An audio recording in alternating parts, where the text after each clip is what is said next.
Hello बच्चों, मैं रेखा ma'am class 10th exam 2024 का मॉडल टेस्ट लेकर आई हूँ जो सोशल साइंस की है। प्रथम क्वेश्चन की ओर चलते हैं। अर्नेस्ट रेनन कौन थे? इसका सही आंसर है बच्चों, फ्रांसीसी क्रांति थे, एक फ्रांसीसी दार्शनिक थे।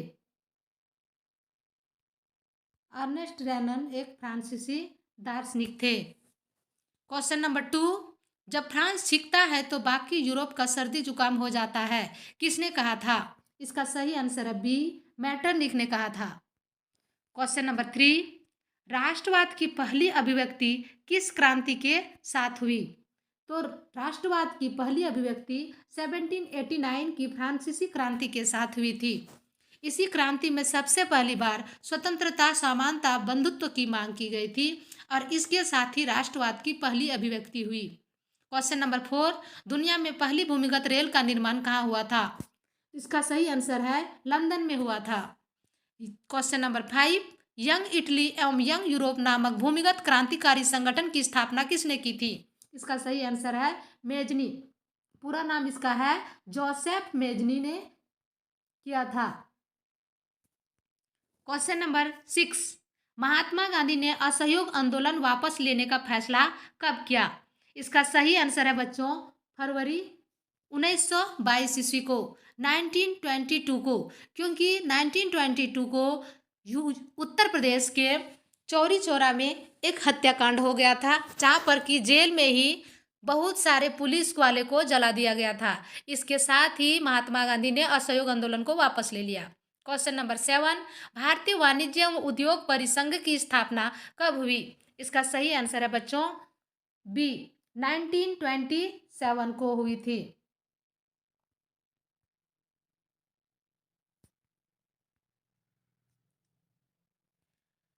क्वेश्चन नंबर 8, खिलाफत आंदोलन के प्रमुख नेता कौन थे? इसका सही आंसर है बच्चों मोहम्मद अली एवं Shaukat Ali. Question number 9, Napoleon युद्ध के दौरान हुए बदलावों को खत्म करना किस संधि का उद्देश्य था? इसका सही आंसर है वियना की संधि। क्वेश्चन नंबर 10, विश्वव्यापी आर्थिक महामंदी की शुरुआत कब हुई? इसका सही आंसर है बच्चों सी, 1929 और ये 1938 तक चला था। क्वेश्चन नंबर 11, निम्न में से किसी देश की एकात्मक शासन व्यवस्था है? तो निम्न में से श्रीलंका में एकात्मक शासन व्यवस्था है।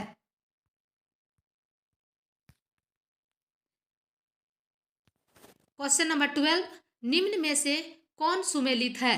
अर्थात इसमें पूछा गया है कि इन सूचियों में किसका सुमेलन सही ढंग से हुआ है? ए है संघ सूची, बी राज्य सूची, सी समवर्ती सूची, डी अपशिष्ट शक्ति। संघ सूची में पुलिस, कृषि, व्यापार, राज्य सूची में है प्रतिरक्षा, बैंकिंग, संचार, समवर्ती सूची में है वन, विवाह, उत्तराधिकार, शिक्षा और डी में अपशिष्ट शक्ति में है राज्य सरकार। यह सही रूप से सुमेलित है सी, क्योंकि समवर्ती सूची में ही वन, विवाह, उत्तराधिकार और शिक्षा आते हैं, बल्कि जबकि ये तीनों गलत है। संघ सूची में पुलिस, कृषि, व्यापार नहीं आता, बल्कि ये राज्य सूची में आता है। और दूसरा है बी राज्य सूची, प्रतिरक्षा, बैंकिंग, संचार, यह भी गलत है, यह संघ सूची का विषय है। और अपशिष्ट शक्ति में भी राज्य सरकार दिया गया है, यह भी गलत है, क्योंकि यह संघ सरकार का अधिकार में आता है। तो ऐसे में बच्चों हम लोगों को जानना है कि संघ सूची में हम लोगों का प्रतिरक्षा, बैंकिंग और संचार आ जाएगा, राज्य सूची में पुलिस, कृषि, व्यापार आ जाएगा, जबकि समवर्ती सूची वन, विवाह, उत्तराधिकार ये सही है, और डी अपशिष्ट शक्ति भी संघ सूची का क्षेत्र में आता है। इस प्रकार से सी आंसर सही है। क्वेश्चन नंबर 13, अमेरिका में नागरिक अधिकार आंदोलन 1954 से 68 किसके द्वारा चलाया गया था? इसका सही आंसर है बच्चों मार्टिन लूथर किंग के द्वारा चलाया गया था। क्वेश्चन नंबर 14, अश्वेत शक्ति आंदोलन कब हुआ? अश्वेत शक्ति आंदोलन इसमें 1966 से 75 तक चला। इसका सही आंसर है डी। क्वेश्चन नंबर 15, निम्न में से कौन सा तर्क लोकतंत्र के पक्ष में नहीं है? ए, लोकतंत्र में लोग स्वतंत्रता और समानता का अनुभव करते हैं, ये बिल्कुल सही है, लोकतंत्र में स्वतंत्रता और समानता से रहते हैं लोग। ऑप्शन बी, लोकतंत्र में दूसरे की तुलना में विवादों को बेहतर ढंग से किया जाता है। बिल्कुल सही। लोकतंत्र लोगों के प्रति अधिक जिम्मेवार होता है। यह भी बिल्कुल सही है। डी, लोकतंत्र देश अन्य देश की तुलना में अधिक समृद्ध है। ये गारंटी नहीं है, क्योंकि एक लोकतांत्रिक देश अन्य देशों की तुलना में ज़्यादा समृद्ध होना न होना वहाँ की अर्थव्यवस्था तय करती है। अर्थात डी गलत है। इस क्वेश्चन के अनुसार यहाँ नहीं पूछा गया है, अर्थात इसका ये सही आंसर होगा डी। क्वेश्चन नंबर 16, लोगों को राजनीतिक सुधार लागू करने में सशक्त बनाने वाला कौन सा अधिनियम श्रेष्ठतम है? ऑप्शन ए सूचना का अधिकार, बी स्वतंत्रता का अधिकार, सी शिक्षा का अधिकार, डी स्वतंत्रता पूर्वक आवागमन का अधिकार। इसका सही आंसर होगा बच्चों ए, सूचना का अधिकार।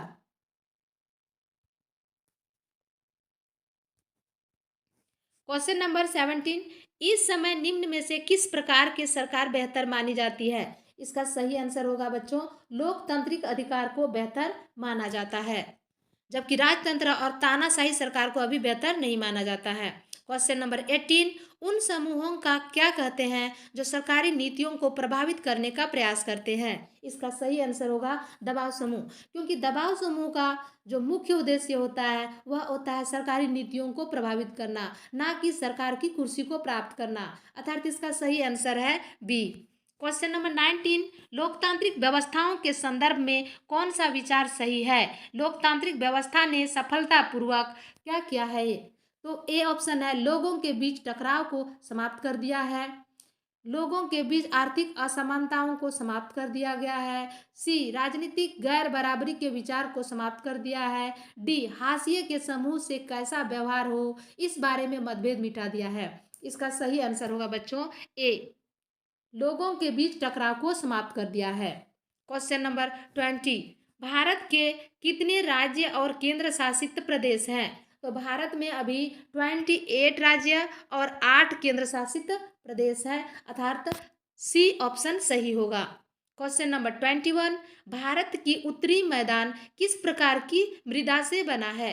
तो हम जानते हैं भारत की उत्तर भाग में गंगा नदी का मैदान बना हुआ है, जिससे वहां से आने वाली जलोढ़ मिट्टियां मैदान बनाई है, अर्थात इसका ऑप्शन सी सही होगा। यहाँ जलोढ़ मिट्टी की प्रधानता पाई जाती है।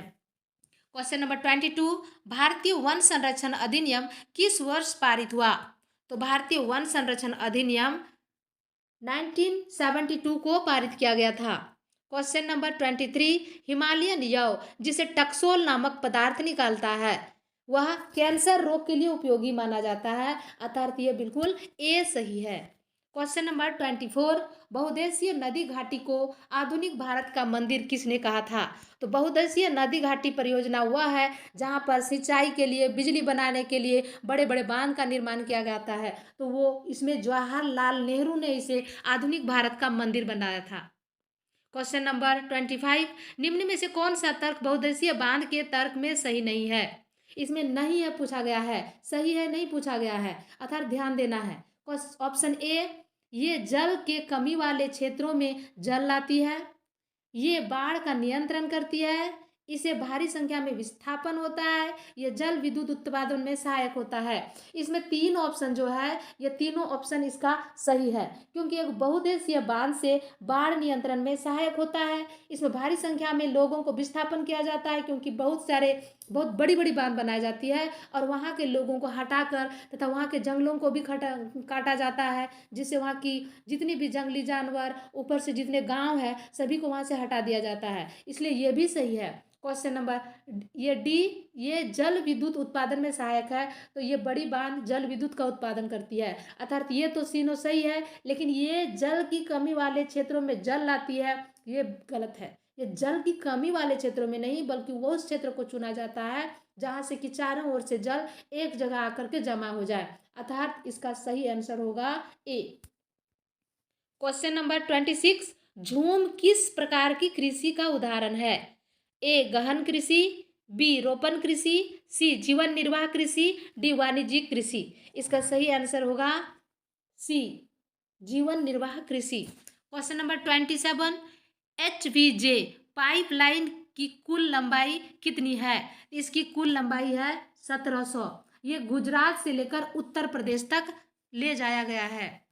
क्वेश्चन नंबर 28, निम्न में से किस उद्योग को आधारभूत उद्योग कहा जाता है?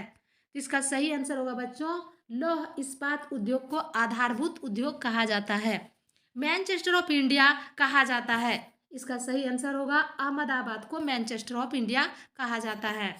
क्वेश्चन नंबर 30, सीमा सड़क संगठन BRO की स्थापना किस वर्ष की गई थी? सही आंसर है बच्चों 1960 को किया गया था। इसका आंसर बी सही है। क्वेश्चन नंबर 31, एक वस्तु का अधिकांशतः प्राकृतिक प्रक्रिया से उत्पादन क्षेत्रक की गतिविधि है।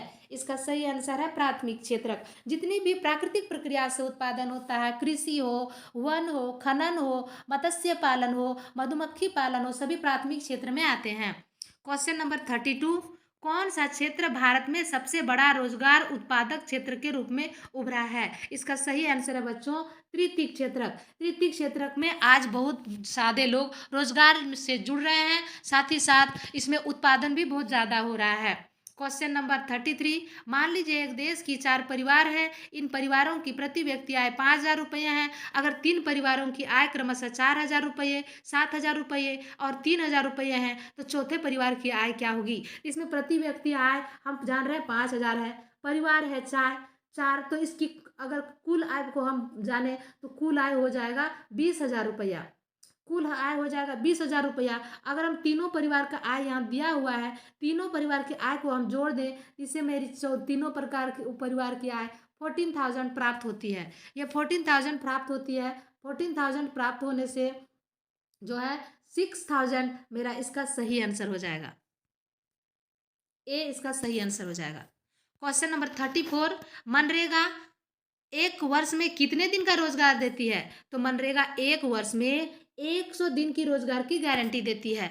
अगर 100 दिन की रोजगार नहीं मिलेगा लेबर कार्डधारी को, तो उसको सरकार बेरोजगारी भत्ता देना पड़ेगा। क्वेश्चन नंबर 35, ऋण की शर्तों में कौन शामिल है?